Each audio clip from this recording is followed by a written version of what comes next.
Okay, well, Brooke, if you could just quickly introduce yourself, your business, where you're located. So my name is Brooke Holliday. I have a lifestyle, family, maternity, and newborn business in the Seattle, Washington area. Can you describe for people who don't know what lifestyle means in the photography world? What does that mean? So lifestyle is like a mix between traditional portraiture and documentary.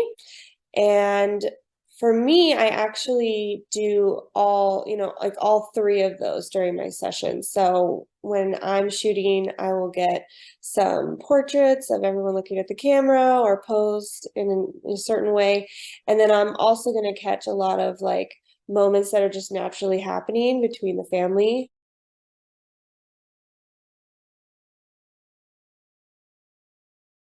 So how did you get into photography in general, or more specifically into the genres that you shoot now? So when I was young, my mom, she documented my whole life. So I've always had a camera in my face. And it never really struck me as something that I would be interested in until I accidentally put myself in a photography class in high school. I had signed up for creative writing and I was in a class with all seniors as a sophomore, and I was just completely frightened to share anything that I wrote. So the only other class that I could switch to was photography. And it was, black and white, manual camera film that you had to develop yourself and, go into the dark room. I absolutely fell in love. If I could have a dark room in my house right now, I totally would. Um, but that led me to wanting to go to college. And so I ended up going to Seattle Central Community College, which is actually a commercial photography school. And although I learned a lot, mostly with lighting in studio, but I didn't love the commercial photography aspect. At that time, I thought I did because photographing families sounded like the worst idea to me when I was 21. But um, yeah, so I did that. I graduated, and the course was actually 2 years and very intensive, and I burned myself out completely. And I didn't touch my camera again, really, except for, a couple of paid weddings here and there until I had my daughter in 2016. It's like kind of a similar story to a lot of moms who get into, photography. But I just fell in love. And with my business, I spent a lot of time thinking about what my why was, and why I'm doing this. And creating my family was really one of the most meaningful experiences of my life. And when I grew up, I had a very complicated family dynamic, and so I really wanted my family that I created to be different. And so a lot of what I do with my family business is I try to bring out the joy and the connection between, parents and kids and everybody in the family. And it's really important to kind of pull that aspect of where I come from and what, I find important and valuable in my life into my photography. That's great. If someone is on the hunt for a family photographer and they're wanting someone that's like a perfect match for them, what kind of advice would you give them when they're on that hunt? I would say, aside from finding a photographer whose portfolio that you love, like if you absolutely love their work, that is great. I would look at that About Me page, or, whatever they have it labeled as, where it talks about more about who the photographer is, and just kind of read that, see if you mesh with that person, see if they kind of like have aspects of their personality, or, talk about their story and why they do what they do.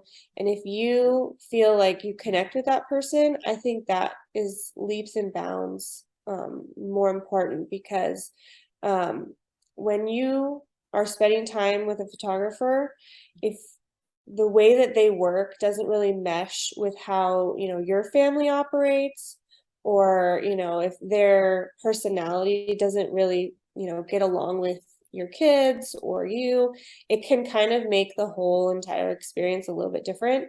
And I think it's important to have that connection prior to meeting someone, especially if you've never met them before.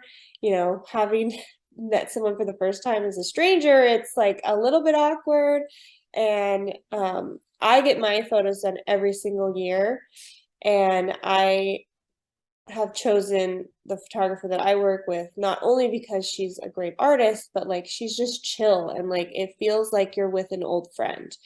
And that really helps when, you know, you're getting your picture taken, because a lot of people are very like self-conscious, or you know, it's just kind of hard to be on the other side of somebody's camera because you don't know like what angles they're getting or how you look. And so yeah, I think finding someone who's a good match is really important.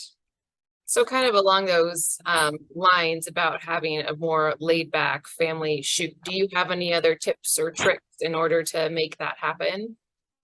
Yeah, so one thing that I hear a lot from my families is, you know, if we've done a session together for like the first time and maybe their kids were, you know, for them personally acting out or being a little bit too crazy or not listening, they're gonna tell me, you know, oh, I hope we got something, you know, I feel like that was like really crazy. And I tell my families beforehand, I'm like, if you feel like your kids are, you know, not listening to you, or they're not following the rules that are normal for the, you know, your households or whatever the case may be, do not try and correct them. This is not the time to be yelling at them or reprimanding them. You really need to go with the flow. I think that letting the kids lead the session really helps, and trying to just connect with them as much as you can, looking them in the eye, snuggling them, giving them kisses. If they're wanting to run around, then we're going to be throwing kids in the air. We're going to be swinging them around, you know, just going with their energy. Those are going to actually make for the most connected and meaningful photos. If you just love them, snuggle them, and let them be them, and make sure that you're trying to connect with them as much as possible, then your photos are going to turn out really good. Well, talk about where people can find you online and get a hold of you. So I have Instagram and I have Facebook. Both of those are Brooke Holliday with 2 L's. Brooke Holliday Photo. And then I have my website, brookeholliday.com.